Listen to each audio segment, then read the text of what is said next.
dan saya sayangi. Terima kasih Bapak Ibu sudah berkenan hadir di ruangan kelas 6 ini. Tanpa suatu halangan apapun, di sini saya akan menyampaikan sedikit ilmu yang sudah saya dapatkan selama saya mengikuti CGP kurang lebih selama 2 bulan, yaitu tentang budaya positif. Menanamkan budaya positif itu, kita perlu melakukan pembiasaan-pembiasaan kepada murid-murid kita yang dimulai dari kelas kita terlebih dahulu. Pembiasaan-pembiasaan tersebut dapat kita lakukan melalui beberapa teori. Di antaranya adalah teori disiplin diri, motivasi, penghargaan, dan hukuman.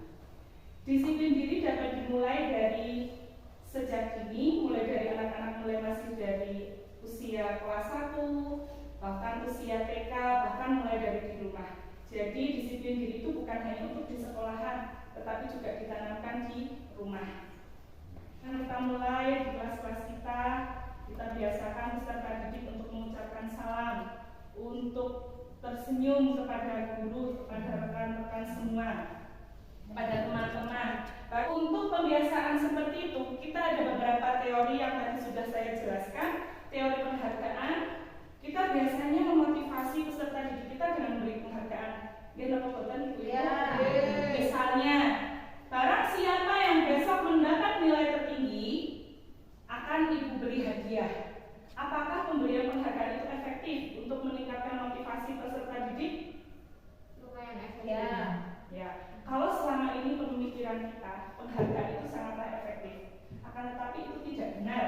Penghargaan itu kurang efektif. Karena apa? Karena peserta didik itu hanya akan mau berusaha jika ada embel-embel dia diam. Ya. Tapi jika tidak ada penghargaan apapun, maka mereka tidak akan berusaha. Mungkin selama ini kita sebagai guru juga sering memberikan hukuman. Saya sendiri, sebelum saya menjadi seorang guru penggerak, saya sering memberikan hukuman jika murid-murid saya itu melakukan suatu kesalahan. Sekarang di sini saya belajar bersama, saya mengajak Bapak Ibu guru bersama, marilah kita benahi cara kita mengajar mulai dari sekarang. Ada 5 kebutuhan dasar manusia. Yang pertama adalah kebutuhan untuk bertahan hidup. Ini adalah kebutuhan akan rasa cinta dan kasih sayang. Dan juga kebutuhan kebebasan. Apalagi untuk anak-anak kelas rendah, kelas 1, 2, dan 3, mereka itu ingin bebas. Mereka itu bosan jika di kelas dengan pembelajaran yang monoton seperti itu saja. Jadi kita beri kebebasan, kita ajak keluar anak-anak kita. Selanjutnya, sebagai seorang guru, kita juga harus mengerti posisi kita itu di mana. Posisi kontrol kita sebagai seorang guru. Pertama itu adalah sebagai seorang penghukum. Guru yang berada di posisi kontrol sebagai seorang penghukum itu cenderung langsung berkata-kata kasar kepada murid-muridnya. 2. Posisi kontrol kita sebagai seorang pemberi rasa bersalah. Kadang guru itu berkata dengan halus, kamu itu gimana? Kenapa sih kamu selalu terlambat?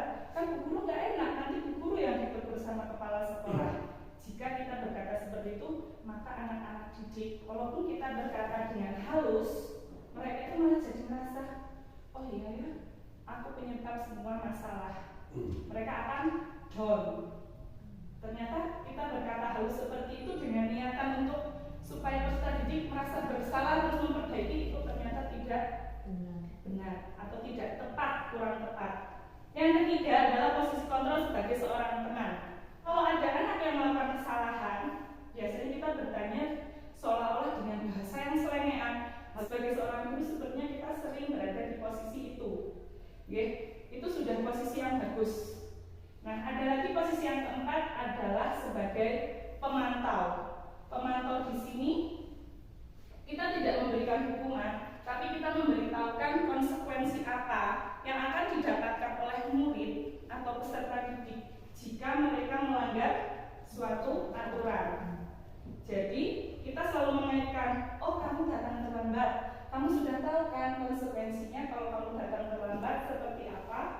Nah, di sini adalah posisi yang sudah lebih baik lagi. Posisi yang kelima adalah sebagai manajer.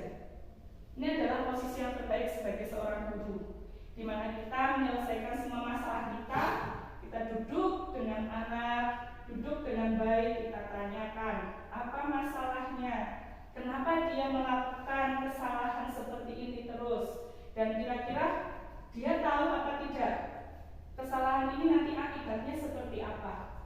Setelah kita tanyakan seperti itu, kita tanya kepada peserta didiknya, kira-kira dia mau tidak memperbaiki kesalahan itu. Kita tanyakan lagi, sesuai tidak dengan keyakinan kelas yang sudah kita buat.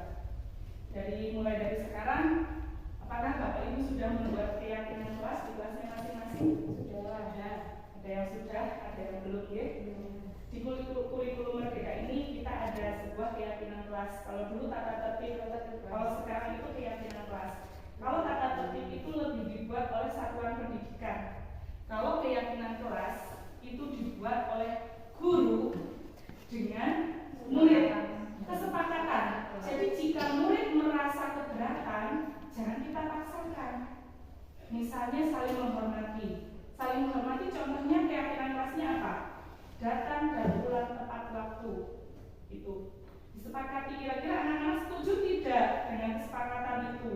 Kalau anak-anak setuju, maka kita tuliskan.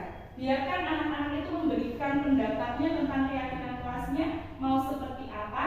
Nanti kita sepakati, kita tuliskan beserta dengan konsekuensinya. Jadi di sini nantinya saya ingin Bapak Ibu bisa menerapkan segitiga restitusi untuk menyelesaikan masalah. Jadi tidak langsung memberikan hukuman atau menghakimi peserta didik tersebut jika melakukan kesalahan, tapi kita harus melakukan menyelidiki dulu apa sih kebutuhannya, kenapa dia seperti itu. Ibu, bapak-bapak semua ada yang mau ditanyakan? Terima kasih. Assalamualaikum warahmatullahi wabarakatuh.